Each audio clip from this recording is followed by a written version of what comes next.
Good day. I am Rev Melissa, Spiritual Director at Rockland Centers for Spiritual Living in New York. And this is New Thought Media Network's Black History Moment. Today's Black History Moment is honoring Wendell Oliver Scott. Scott was born August 21st, 1921 in Danville, Virginia. Scott broke NASCAR's color barrier. He was one of the first African American drivers in NASCAR and the first African American to win a race in the Grand National Series, NASCAR's highest level. He learned about cars from his auto mechanic father. His first job was driving a taxi before he started running moonshine whiskey, which required him to drive really fast in order to evade the police. At the time, Danville's racing scene was struggling with attendance. Owners thought recruiting an African American driver would help fill the seats. They asked the local police for the fastest driver in town. And in 1952, Scott became the first African American to compete in an official stock car race.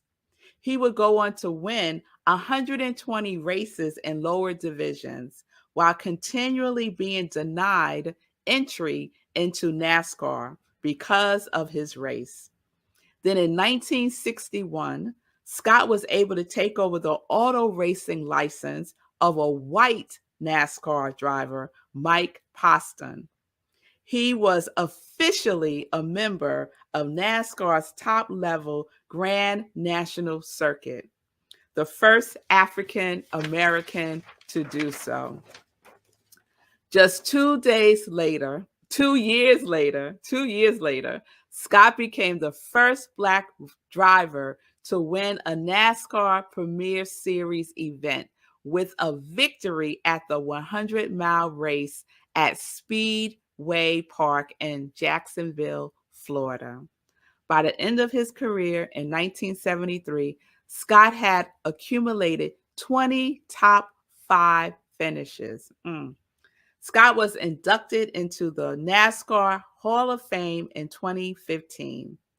Scott died at 69 on December 23, 1990, of spinal cancer. It would be another 23 years before a second African American, Buddha Wallace, won a NASCAR race, which is a full half century after Scott accomplished that feat. Scott's mantra was, "When it's too tough for everybody, it's just right for me." And so it is. Amen. And so I want to end this Black History Moment with a video from Wendell Scott Oliver's family about his life.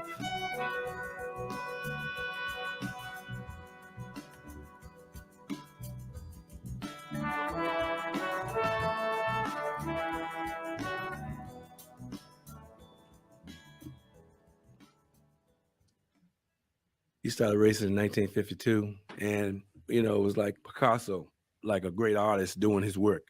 And he was in that car, he was doing his work.